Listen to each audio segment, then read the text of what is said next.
Hi mga sis, magluluto nga pala ako ngayon ng slomi. Kapag natikman mo to, hindi ka na bibili sa labas. Naghiwa nga pala ako dito ng bawang. Hiniwa ko lang siya ng mga maliliit. Tapos sinunod ko na agad yung sibuyas. Hiniwa ko lang siya ng patagilid. Sinunod ko naman yung carrots. Hiniwa ko siya ng pahaba. Isang pirasong carrots nga lang pala, hindi ginamit ko dito. Next, maghiwa naman tayo ng pechay bagyo. Pechay bagyo nga pala yung ginamit ko dito, hindi repolyo kasi sobrang mahal ng repolyo ngayon. Pero pwede rin siyang gamitin kasi masarap din yung katulad din ng repolyo. 50 pesos lang na baboy yung binili ko sa palengke pang sahog dito sa loob. Next, sinunod ko na nga palang hiniwa dito yung mga kikiam. Hiniwa ko lang siya na maliliit. Pagkatapos, sa isang bowl, ilagay natin yung lomi. Lagyan natin siya ng mainit na tubig para kumalas yung mga lomi. Pagkatapos mong mapainitan niya ng mga 30 seconds, balawan mo na yan sa tubig. Ngayon, simulan na natin magluto. Sa isang pan, ilagay natin yung baboy, ayusin lang natin, tapos lagyan natin ng kalahating baso ng tubig. Pakuluan lang natin siya hanggang sa maubos yung tubig niya. Pagka naubos na, lagyan na natin ng konting mantika, tapos iprito lang natin siya. Tapos tinanggal ko nga pala siya sa kawali muna. Sinunod ko na nga palang ilagay yung kikiam, pinrito ko siya para luto siya kapag isinama natin sa lomi. Gusto ko nga pala dito yung medyo toasted kasi yung iba dito ipantatoppings ko sa ibabaw ng lomi pag naluto na siya. Kumuha lang ako ng kaunti para pan-toppings. Next, isunod na natin yung bawang at saka sibuyas. Halu-haluin lang natin siya hanggang siya ay maging translucent. Pagkatapos, ihalo na natin siya sa kikiam para humalo na yung aroma ng sibuyas at bawang sa kikiam. Next, lagyan natin ng konting paminta. Pagkatapos, haluin na ulit natin siya ng haluin.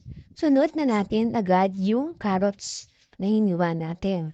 Pagkatapos, haluin lang ulit natin siya ng haluin para humalo siya sa ginigisan natin. Isama na rin natin yung baboy na pinrito natin kanina. Naglagay na rin pala ako dito ng toyo at 2 kutsarang oyster sauce. Nag-enjoy ka ba sa aking cooking recipe channel?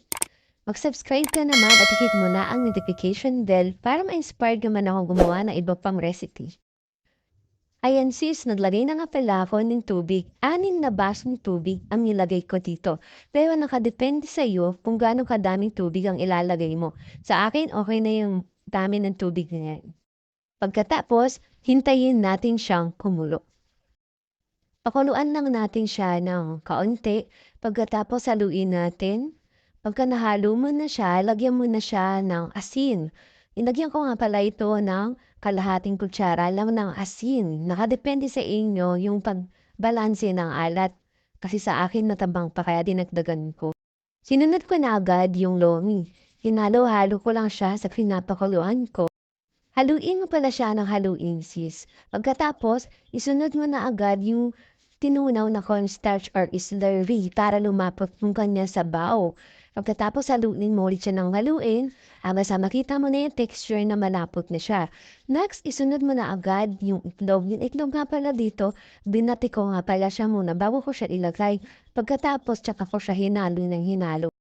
Kapag nahalo mo ng mabuti yung itlog sa sabaw, susunod mo na agad yung pechay bagyo.